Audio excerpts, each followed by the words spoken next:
I just spent 3 days running the numbers on rent versus buy in 2026, and what I found shattered every assumption the real estate industry has been selling you. I'm not talking theory. I'm talking real numbers, real markets, real costs, mortgage, property taxes, insurance, maintenance, opportunity cost, all of it. And here's what nobody wants you to know. In most American markets right now, renting is financially superior to buying. Not just cheaper, financially superior. Meaning you end up with more wealth, more flexibility, and less risk by renting and investing the difference than by buying a house and praying for appreciation. I know that's a controversial statement. I know it goes against decades of American homeownership propaganda. But the math doesn't lie. And in this video, I'm putting every single number on the table, so you can see exactly why buying a house in 2026 might be the worst financial decision you could make. Subscribe to Housing Intel because this analysis could save you from a $250,000 mistake. Let's start with a real scenario. Phoenix, Arizona. A 3-bedroom, 2-bath house in a decent suburban neighborhood. Purchase price $420,000 in January 2026. That's down from the peak of $475,000 in 2022, so you might think you're getting a deal. You're a buyer with good credit, stable income, and 20% down payment. $84,000 cash. That leaves a mortgage of $336,000 at 6.8% interest, which is roughly the current average 30-year fixed rate. Your monthly principal and interest payment is $2,207. But that's just the beginning. Property taxes in Phoenix average 1.1% of assessed value annually. On a $420,000 home, that's $4,620 per year, or $385 monthly. Homeowners insurance in Arizona has climbed 43% since 2021. Average annual premium for a home in this price range is $2,200, or $183 monthly. HOA fees in most Phoenix suburbs run $150 monthly. So your base monthly housing cost is $2,925, and we haven't even talked about maintenance yet. Zillow and Thumbtack released a study in late 2025 showing that hidden homeownership costs now average $15,979 annually nationwide. That breaks down to roughly $10,946 for maintenance and repairs, $3,030 for property taxes, and $2,003 for insurance. In Phoenix specifically, the costs skew slightly higher due to HVAC strain from extreme heat and pool maintenance common in desert homes. Let's be conservative and estimate annual maintenance at $8,000 for this property. That's $667 monthly. Add that to your base housing cost. $2,925 plus $667 equals $3,592 per month to own this house. But wait, we're still not done. You put $84,000 down. That money is now locked in the house. If you had invested that $84,000 in a diversified index fund, averaging 6% annual return, you'd be earning $400 per year, or $420 monthly in opportunity cost. Add that to the true cost of ownership. $3,592 plus $420 equals $4,012 per month. That's the real cost of owning this Phoenix home when you account for everything. Now let's look at renting the exact same type of property in the same Phoenix suburb. A comparable 3-bedroom, 2-bath house rents for $2,600 monthly in January 2026. Renter's insurance averages $30 monthly. Total monthly cost to rent, $2,630.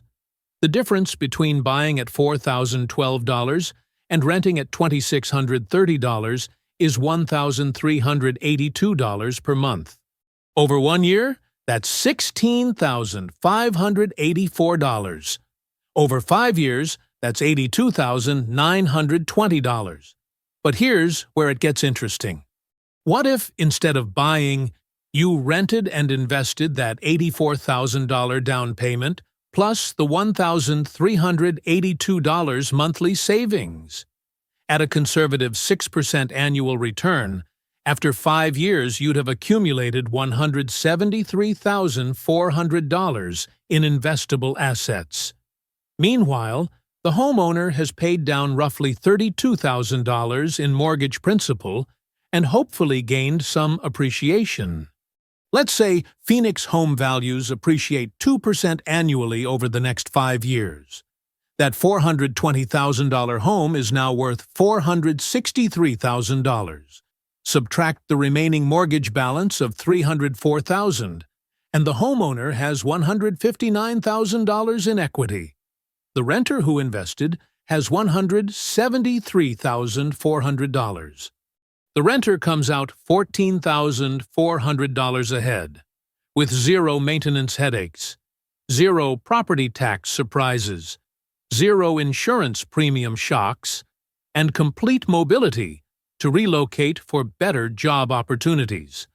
That's Phoenix, but let's run the numbers in Miami, Florida, where the math gets even more brutal for buyers. A comparable 3-bedroom, 2-bath house in a Miami suburb costs $500,000 in early 2026. 20% down is $100,000. Mortgage amount $400,000 at 6.8% equals $2,620 monthly principal and interest. Property taxes in Miami-Dade County average 1.02%, so $5,100 annually or $400 to $25 monthly. Here's where Florida destroys you. Homeowners insurance in South Florida has exploded. Average annual premium for a $500,000 home is now $6,500, according to multiple insurance analysts. That's $542 monthly. Add mandatory flood insurance for many properties, another $2,000 annually, or $167 monthly. HOA fees in Miami suburbs average $250 monthly. Base monthly housing cost is $4,004. Maintenance in South Florida runs high due to humidity, hurricane prep, and coastal deterioration. Estimate $9,000 annually or $750 monthly. Opportunity cost on $100,000 down payment at 6% return is $6,000 annually or $500 monthly. Total true monthly cost of ownership in Miami is $5,254. Now rent the same house. Comparable 3-bedroom in the same Miami suburb rents for $3,200 monthly. Renter's insurance, $40. Total monthly rent cost $3,240. Difference between buying and renting is $2,014 per month. Over 5 years, that's $120,840 in savings. Invest the $100,000 down payment plus $2,014 monthly at 6% return, and after 5 years, you have $231,000 in assets. The Miami homeowner, assuming 2% annual appreciation, has a home worth $552,000, mortgage balance of $363,000, and equity of $189,000. The renter-investor has $231,000. The renter is $42,000 wealthier, with zero exposure to hurricane risk, insurance volatility, or Florida's collapsing property market. If this analysis is making you rethink everything you've been told about homeownership, smash that subscribe button to Housing Intel. We deliver the numbers the real estate industry doesn't want you to see. Now, let's talk about the myth of guaranteed appreciation, because this is where the homeownership propaganda machine really kicks into high gear. For decades, Americans have been told that home values always go up over time. Buy now or be priced out forever. Real estate is the safest investment. Your home is your biggest asset. It's all garbage. Home values do not always go up. In fact, in dozens of U.S. markets right now, home values are declining or stagnant. According to FHFA data, 28 metro areas experienced negative house price appreciation in the first quarter of 2025. Markets like Rome, Georgia saw prices drop 7% year over year. Even markets that are showing modest appreciation are barely keeping pace with inflation. Nationally, home prices rose 4.7% year over year in Q1 2025. But when you factor in inflation running at 3.8%, the real appreciation is less than 1%. That's pathetic compared to stock market returns, which have averaged over 10% annually for decades. And here's the killer. Even if your home does appreciate, you can't access that wealth without selling or borrowing against it. A stock portfolio is liquid. You can sell shares anytime. A house is illiquid. Selling costs 6 to 7% in realtor commissions and closing costs. On a $500,000 home, that's $30,000 to $35,000 evaporated just to access your equity. If you take out a HELOC to tap equity, you're paying over 8% interest in 2026. You're borrowing against your own asset at predatory rates. Meanwhile, the renter who invested in index funds can liquidate any time with zero transaction costs and minimal tax consequences if held long-term. Liquidity is wealth. Flexibility is wealth. And homeownership in 2026 offers neither. Let's examine states where buying has become a demonstrably terrible financial decision. California leads the pack. In San Francisco, the monthly cost to buy versus rent is $1,800 higher for buying. In Los Angeles, it's $1,270 more expensive monthly to buy. In San Diego, $820 more to buy. These aren't close calls. These are financial massacres. A family buying in San Francisco instead of renting is lighting $21,600 on fire every single year. Over a decade, that's $216,000 in wealth destruction. In Seattle, buying costs $1,200 more monthly than renting. In Boston, $750 more. In New York City, $1,250 more. Miami, $1,230 more. Austin, $840 more. These are major American metros where buying makes zero financial sense in 2026. According to construction coverage analysis, only 32 U.S. cities out of hundreds analyzed show buying as cheaper than renting. And where are these cities? Detroit, Cleveland, Memphis, Jackson, Mississippi, Toledo, Akron, Rust Belt cities, and struggling southern markets where home values are depressed and economic futures are uncertain. Yes, buying is cheaper in Detroit because nobody wants to live there and homes cost $60,000. That's not a win. That's picking through the wreckage. For desirable markets where jobs exist and quality of life is high, renting is financially superior almost across the board. But let's address the elephant in the room. What about tax deductions?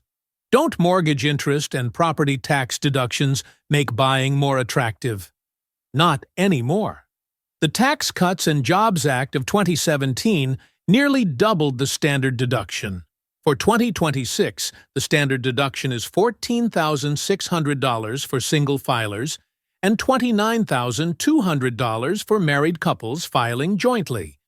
Unless your mortgage interest and property taxes combined exceed those thresholds, you're taking the standard deduction anyway, meaning you get zero tax benefit from homeownership. Let's run the numbers on our Phoenix example. Mortgage balance $336,000 at 6.8%, means roughly $22,800 in interest paid the first year. Property taxes, $4,620. Total deductible expenses, $27,420. For a married couple, that barely exceeds the $29,200 standard deduction. The incremental tax benefit is maybe $1,500 to $2,000 for the year. That's $125 to $167 monthly. Nowhere near enough to offset the massive cost disadvantage of buying. Now, let's talk about flexibility as a strategic advantage, because this might be the most undervalued aspect of renting in 2026. The American economy is volatile. Industries are being disrupted. Jobs are being automated. Remote work created mobility, but that's reversing as companies mandate return to office. If you own a home and your company relocates, or you get a better job offer in another city, you're trapped. Selling takes months. You pay massive transaction costs. You might sell at a loss if the market turned. You're anchored. Renters can relocate with 30 to 60 days' notice. If a better opportunity emerges across the country, you take it. No anchor, no transaction costs, just mobility. In an economy where the average worker changes jobs every 4 years, mobility is power. Homeownership is a trap that limits your career options and earning potential. That has real financial value that's impossible to quantify, but absolutely impacts lifetime wealth accumulation. Then there's the psychological burden of homeownership that never gets discussed. The stress of a major repair, the anxiety over property tax increases. The dread when the insurance renewal notice arrives with a 60% premium hike. The constant maintenance treadmill. The fear that you overpaid at the peak. Renters offload all of that to landlords. Something breaks? Call the landlord. Property taxes spike? Not your problem. Insurance doubles? Landlord's issue. Roof needs replacing? Landlord's $20,000 nightmare. The mental freedom of renting has value. Less stress, more time, more energy to focus on career, family, health, and happiness, instead of worrying about HVAC systems and foundation cracks. Let's circle back to the opportunity cost argument, because this is where buying really falls apart in 2026. When you lock $80,000 to $100,000 into a down payment, you're making a massive bet that home appreciation will outperform alternative investments. History says that's a bad bet. From 1968 to 2024, the S&P 500 averaged an annual return of 10.2%. Real estate appreciation over that same period averaged 3.5 to 4% annually. The stock market crushes real estate over the long term. And that's before you account for the costs of home ownership. When you factor in property taxes, insurance, maintenance, transaction costs, and opportunity cost, the effective return on home ownership drops close to zero, or even negative in many markets. You would have been better off renting a comparable property and investing in index funds. The data is overwhelming. But what about forced savings? Isn't paying a mortgage building equity while rent is throwing money away? First, stop calling rent throwing money away. Rent is paying for housing, which is a necessity. You're not throwing money away any more than you're throwing money away on food or electricity. You're paying for shelter. Second, mortgage payments in the early years are almost entirely interest. On a $336,000 mortgage at 6.8%, your first payment is $2,207. Only $315 goes to principal. The other $1,900 goes to the bank as interest. That's thrown away just as much as rent. It took you 30 days of shelter, and it's gone. The only difference is the $315 in principal paydown, which is pathetic compared to what you could be saving and investing if you rented for less and invested the difference. Here's the reality. In 2026, in the vast majority of American markets, renting and investing beats buying and hoping for appreciation. It's not close. The renter ends up with more liquid wealth, more flexibility, less stress, and less risk. The homeowner ends up house poor, trapped, stressed, and praying the market doesn't collapse. The mythology of homeownership as the path to wealth is outdated. It worked when homes cost 2 to 3 times household income, and mortgage rates were 4%. It doesn't work when homes cost 6 to 8 times household income, and rates are 7%. The math has fundamentally broken. And anyone telling you to buy right now without running the numbers is either ignorant or trying to sell you something. So when does buying make sense? It makes sense if you plan to stay in the same location for at least 7 to 10 years, minimizing transaction cost impact. It makes sense if you find a genuinely undervalued property in a market with strong fundamentals and low carrying costs. It makes sense if you can put down significantly more than 20%, reducing your mortgage balance and interest burden. It makes sense if you value the intangible benefits of homeownership, stability, customization, emotional attachment, enough to accept the financial trade-offs. But if your primary goal is wealth accumulation, if you value flexibility, if you're uncertain about your long-term location, or if you're in a market where buying costs significantly more than renting, then renting is the smarter financial move in 2026. Period. I ran the numbers. You just saw them. Phoenix, renter wins by $14,400 over 5 years. Miami, renter wins by $42,000. And those are conservative scenarios, assuming modest appreciation. If home values stagnate or decline, the gap widens dramatically. The real estate industry built a 100-year narrative that home ownership equals wealth. For much of that century, it was true. But markets change. Economics change. And right now, in 2026, the rent versus buy equation has flipped in most of America. Ignoring that reality because of outdated conventional wisdom could cost you hundreds of thousands of dollars over your lifetime. If this video challenged everything you thought you knew about homeownership, subscribe to Housing Intel right now. We're the only channel running the actual numbers and telling you the truth the real estate industry doesn't want you to hear. Hit that subscribe button and ring the bell, because next week we're breaking down the exact markets where buying still makes sense and where you should absolutely run the other direction. Drop a comment below.